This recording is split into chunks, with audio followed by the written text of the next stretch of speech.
যে সমীকরণে এখনও ঢাকা উঠতে পারবে বিপিএল 2025-এর সেমিফাইনালে। অবশ্যই আপনারা কারা ঢাকার মতলব একটুও ভালোবাসেন থাকেন তাহলে ভিডিওটি শেষ পর্যন্ত দেখবেন এবং সাবস্ক্রাইব করবে চ্যানেলটিকে। তো প্রথমে ভিডিওটি শুরু করা যাক। ঢাকা কিন্তু সবে একটা মতলব রিদম পেয়েছে এতদিন পর, মাত্র 6টা ম্যাচ হেরে একটা ম্যাচ জিতেছে, মতলব যে ম্যাচটি জিতেছে তো সেই ম্যাচের উপরে কিছু বলার নেই, তার কারণ 7 ম্যাচ খেলে 2 পয়েন্ট। অ্যান্ড ঢাকাকে কী করতে হবে এখন, দুটি টিমের উপরে ভরসা। ঢাকার প্রথম তো যে কাজটা করতে হবে সেই কাজটা, ঢাকার হাতে আর 5টি ম্যাচ আছে এবং 5টি ম্যাচে জিততে হবে এবং তাকে আনতে হবে 12 পয়েন্ট।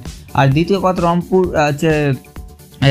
রংপুরের যে কটা ম্যাচ আছে সব ম্যাচ জিততে হবে। রংপুরের কাছেও 5টা ম্যাচ আছে, 5টার মধ্যে মিনিমাম 4টে ম্যাচ জিততে হবে, তাহলে রংপুর 1-এ চলে যাবে। এবং 3 এবং 4 নম্বরে যারা আছে আপাতত বরিশাল এবং খুলনা টাইগার, তো খুলনা টাইগার এবং বরিশালের মধ্যে কিন্তু তাদের ম্যাচগুলো হারতে হবে। বিশেষ করে খুলনা যদি এখান থেকে পরপর 3টে থেকে 4টে ম্যাচ হেরে যায়, যেটা সম্ভব আছে খুলনা এবং বরিশাল, তার কারণ উপর দিয়ে যদি রংপুর অ্যান্ড 2 নম্বরে চট্টগ্রাম কিংস, এই দুটো টিম জিতে যায়, তো এখানে কিন্তু একটা অবশ্যই একদম কনফার্ম যে ঢাকা ক্যাপিটালস তারা 4 নম্বর পজিশনে যেতে পারবে। তার কারণ তাদের রান রেট কিন্তু আপনারা যদি দেখেন 5 এবং 6-এর তুলনায় অনেকটাই ভালো। তো 4 নম্বরে একটাই ব্যাপার, ওপর দিয়ে কিন্তু রংপুর এবং চট্টগ্রাম কিংসকে পরপর ম্যাচগুলি এখন জিততে হবে। তো এই সমীকরণে কিন্তু ঢাকা ক্যাপিটালস